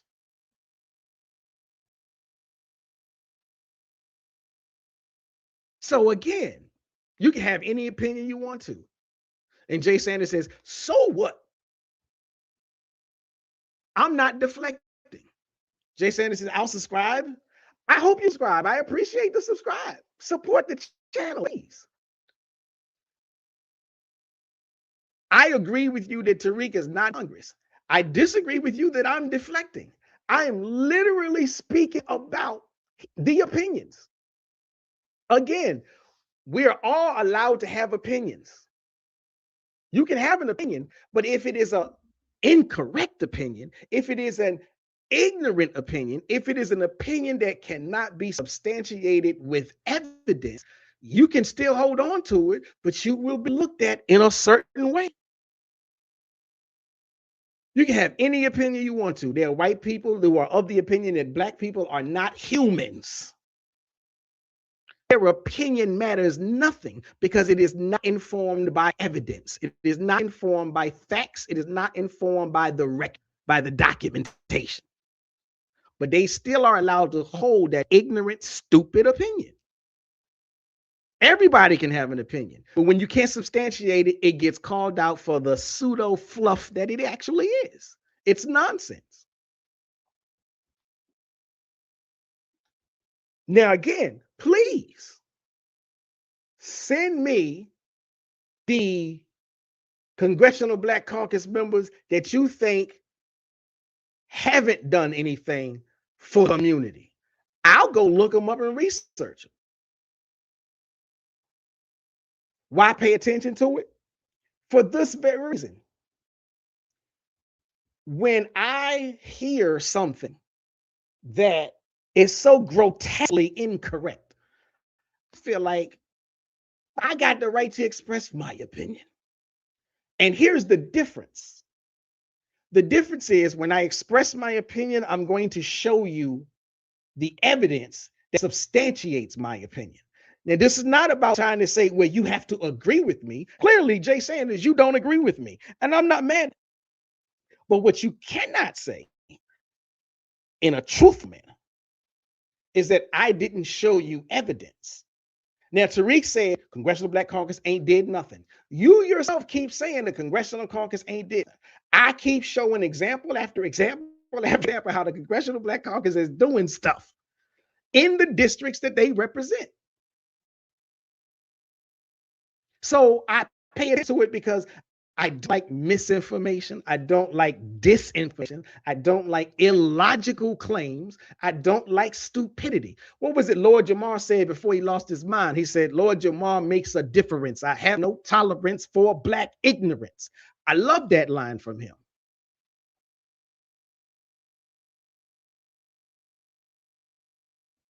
So Jay Sanders, you talking Washington, the state, or Washington D.C.? I'm just trying to get clarity.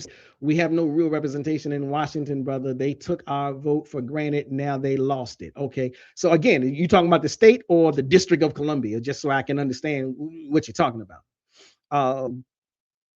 Because I'm not sure what you're talking about. Who took your vote for granted is the question.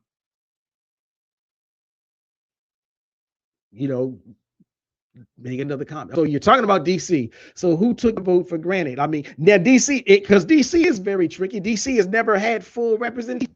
That's wrong. But what do you mean when you say they took our vote for granted, now they lost it? Like they didn't even give they never agreed to give DC full statehood. To my knowledge, I may have to double check this, but I think the last time I looked at it, there was a movement from the Democrats to make DC a full state. The Republicans said no. Why? Because they didn't want another black city to have a black representative who could sit at the table and make decisions for their people, for their districts.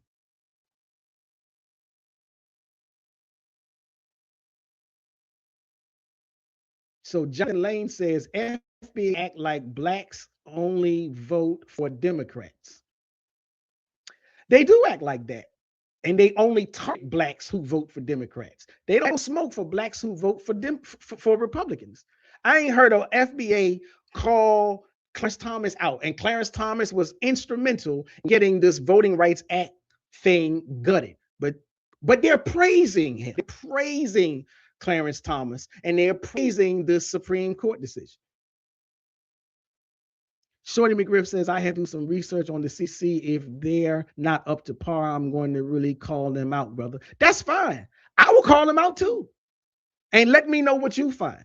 Because again, I am not rubber stamping anybody. I'm going by what the evidence shows me.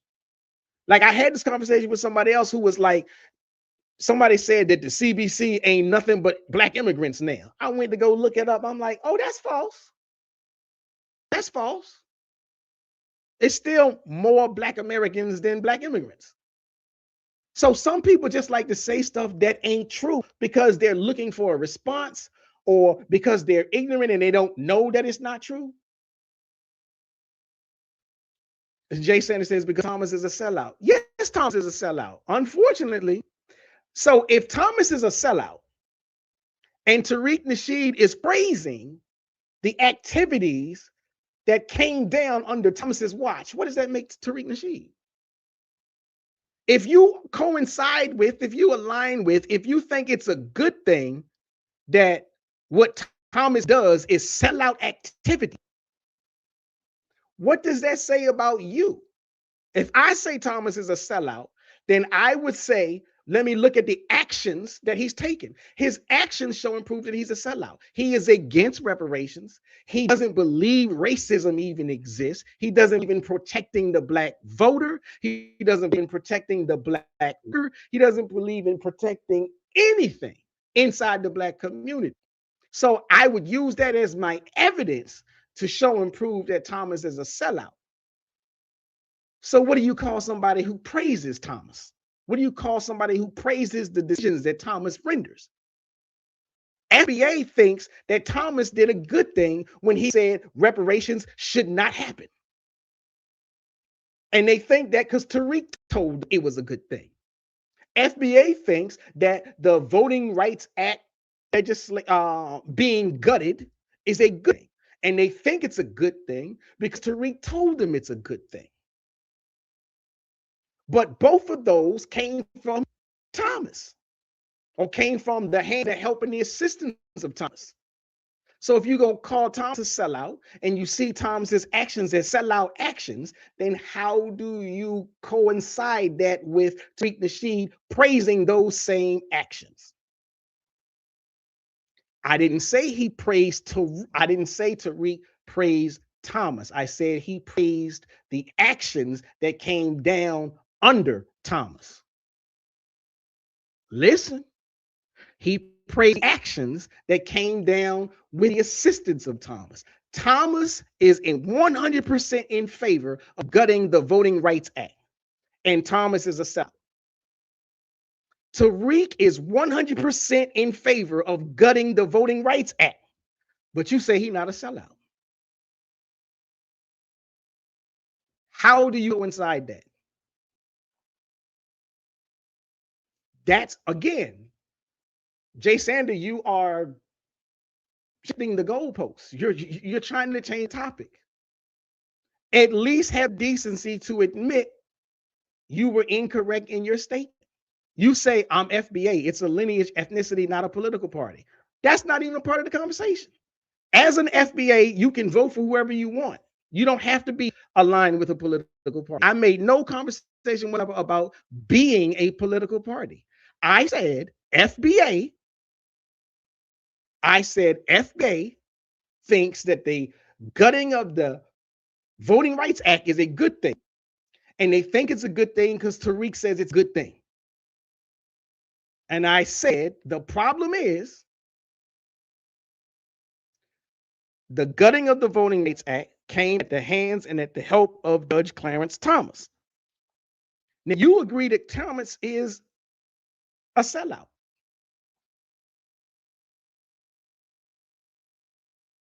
So again, now you're saying no, he's not. No, he's not what? So again, okay, that's cool.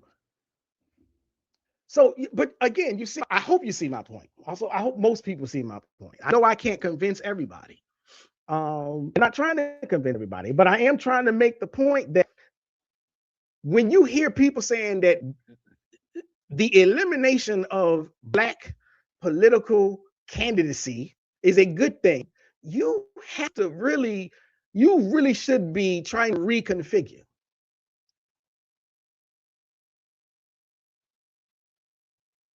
So you say, so Jay Sanders says, I'm FBA and I think that. Stop lying. So, okay, so just clear. Jay Sanders, you're FBA, and you don't think that the Supreme Court getting the VRA is a thing. I hope that is a true statement. I hope it is a true statement that you feel as though you are aligned with the FBA movement, but you disagree with VRA being gutted as a good thing. I hope those two things can be true. Just know that if you do feel that way, I say big up to you. I say salute to you. But just know you're disagreeing with Tariq, which is fine with me. That's cool. And yes, indeed, we all do remember the nasty stuff that Republican Clarence Thomas did, and he never should have been confirmed. But that always happened with Republicans. The Republicans always get the most egregious people in office. No matter how bad they are, no matter how irresponsible they are, no matter how immoral they are, they still put those people in office. But Tariq Nasheed says that we don't need these Black Democrats in office if they don't deliver 100% of everything possible in the campaign pitch. Now I'm going to disagree with you a little bit, Jay Sanders. Now, okay, you say FBA. Let me put that on the screen. Hold on. Sanders says FBA just means descendant of American freedmen. It's an ethnic group. Yeah. Well, again, you're disagreeing with Tariq. It's supposed to mean foundational Black American, but a lot of people say I'm too literal. I take things too literal.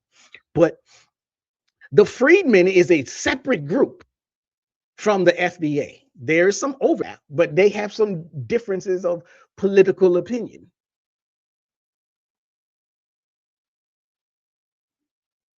Now, Douglas Sullivan, I'm assuming Douglas Sullivan just entered the room. I don't know if you were here for the whole entire presentation conversation, but Douglas Sullivan says, brother, this is all cap. We won't tolerate you coming against our brother Tariq. What exactly is all cap, brother Sullivan? Like, again, I'm assuming you weren't here for the bulk of my conversation, but the bulk of my conversation was Tariq said the Congressional Black Caucus ain't did nothing for Black people. And I showed a plethora of Congressional Black Caucus members that have done a plethora of things for the Black people in their district. That ain't cap. That ain't cap at all. So you please tell me what's cap. I'll wait for you to, get yourself together and drop a statement in the chat room if you so desire. I would like for more people to hit the like button. I would like for people to join the channel and hit the notification bell. But I'm waiting for Douglas Sullivan to tell me what exactly is cap.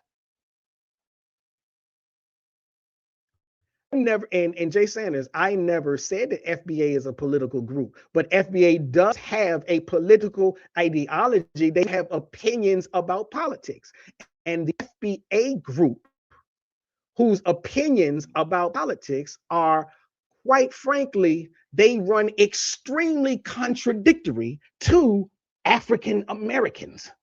and their opinions about politics.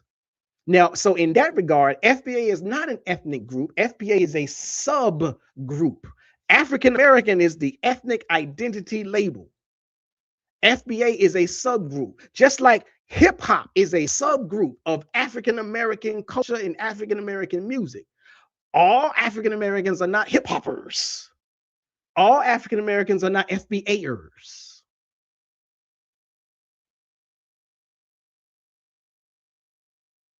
Now, Jonathan Lane says race bots claiming FBA to cause division.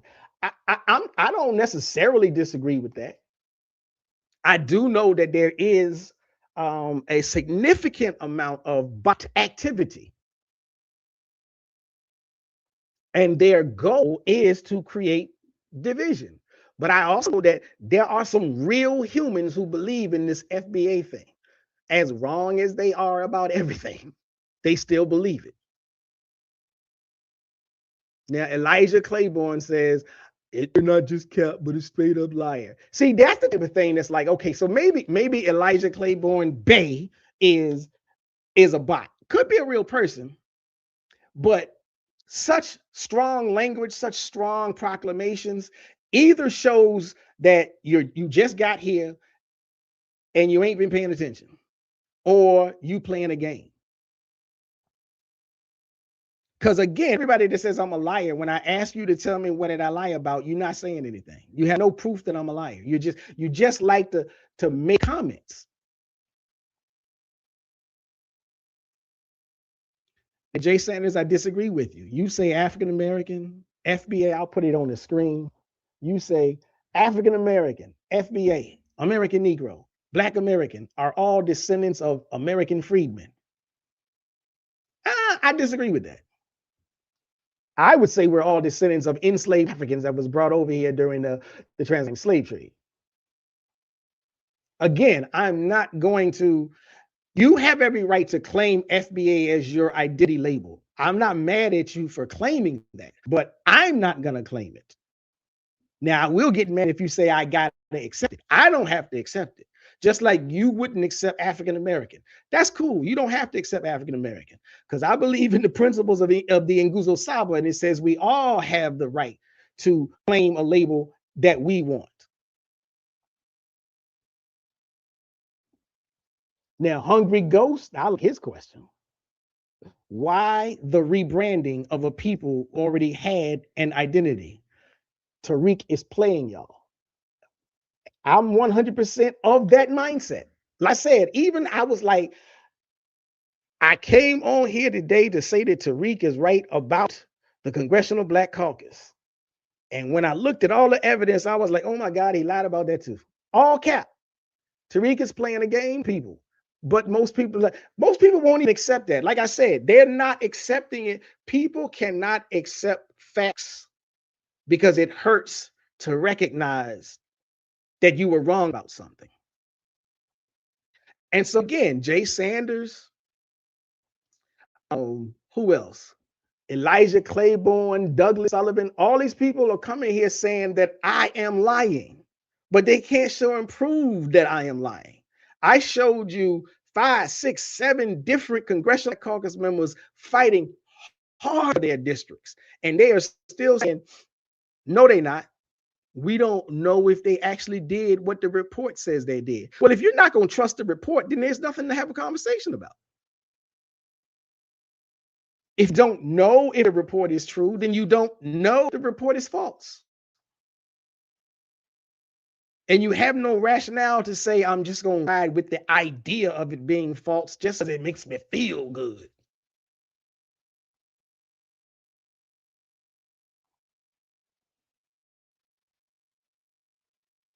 Even Exto Ant said to Jay Sanders, nah.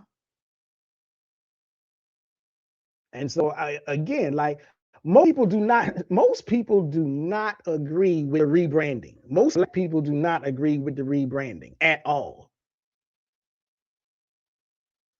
Now, Frosty does. I'm not putting your racist garbage on the screen. I appreciate you being here, but there's no point in putting that on there. Jonathan Lane, I agree with you. The Black Caucus is fighting a hard fight against racist white Republicans, and they've been fighting it since their election.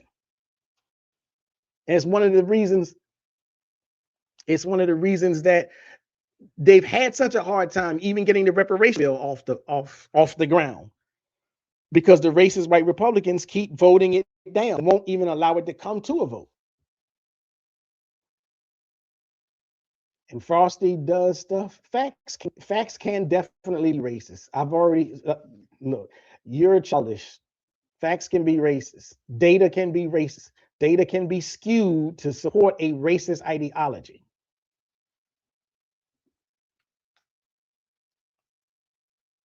So anything else?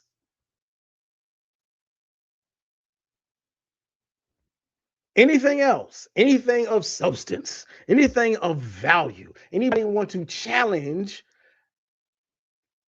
the Congressional Black Caucus members that I showed you are doing things?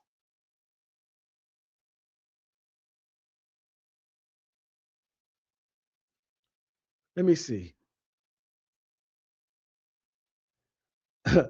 Elijah Claiborne Bay has lost his temper. I will say, when you start pointing fingers at people like you're doing in the comments, that one finger that you're pointing at me is three fingers pointed back at you.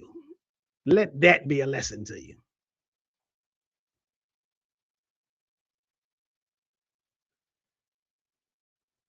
So Shorty McGriff says, my lineage is foundational Black American. Both my parents were born in Mississippi and married 50 years. I have family members that were enslaved working in those fields. If that's the only lineage, if that's the only ascendance that you want to claim, that's up to you. That's fine. I doubt very seriously that nobody in your lineage came from Africa. I doubt very seriously that nobody in your lineage was thrown onto a boat from Africa in chains and had an African identity before they got here. But if you don't want to honor those ancestors, that's up to you.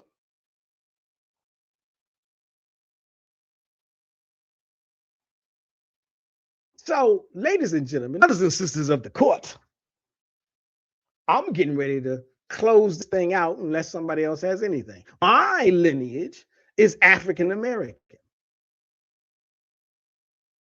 My parents were born in Virginia.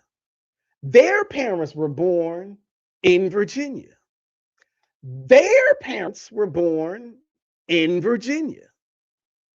And their parents were born in Africa. I did my paperwork, did my genealogy.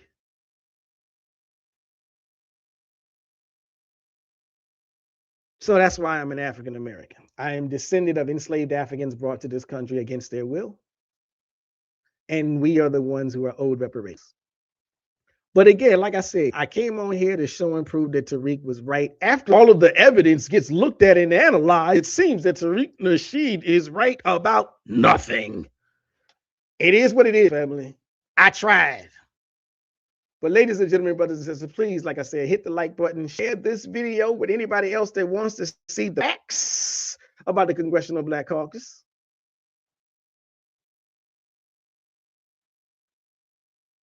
Be active. What's going on, my brother? You finally jumped into the room and then jumped into the conversation. So before I go, let me read your comment. Be active says, when it comes to politics, FBA are the only group of people who have no basic, simple, comprehensive understanding or a single clue how politics really works in this democracy system of the USA.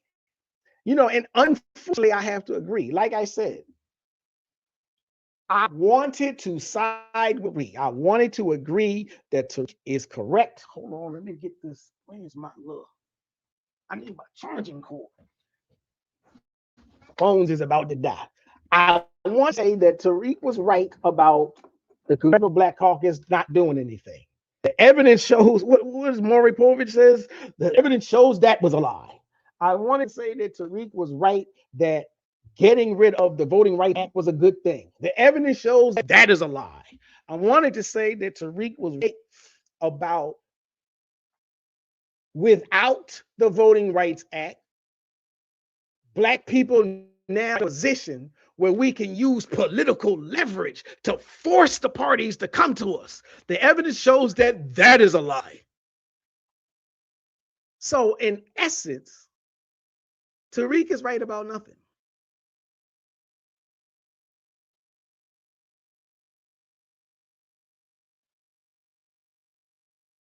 So it is what it is. Tariq is wrong again. No, let me say it. Because I don't want to change my title. Tariq is right again about nothing. The FBA victory is 0. The Voting Rights Act helped us a whole lot, and now it's pretty much dead. It is what it is. Hopefully, the Congressional Black Caucus can find a way and figure out a way to fight against it and get it reenacted. I don't think that's going to happen because 2025 was an ironclad contract on eliminating Black power. And it is what it is. Ladies and gentlemen, brothers and sisters, please, like I said before, like, share, and subscribe to the channel. And I will see you next time. Like I said, give me the name of a Congressional Black Caucus member. Give me the name of a Congressional Black Caucus member that isn't doing their job. And I'll do a deep dive. Instead of just saying they ain't doing nothing. If you don't even know who they are, if you don't even know what district they're in, how do you know if they're doing something or not? Appreciate Shorty McGriff. I appreciate you, Shorty McGriff. Had a great time, brother. God bless. Peace to you as well. Jay Sanders, take your own medicine and stop lying in the chat room, because that's all you've been doing. But ladies and gentlemen, let me see. Right before I get out of here, this is what I'm gonna do. Hope you enjoyed what we call proper perspective. So I'ma put you in your proper perspective. So I'ma put you in your proper perspective. So I'ma put you in your proper perspective. So I'ma put you in your proper perspective. So I'ma put you in your proper perspective. So Shabazz, break it down with the proper perspective. So much controversy and a lot of deception. You don't know who's coming.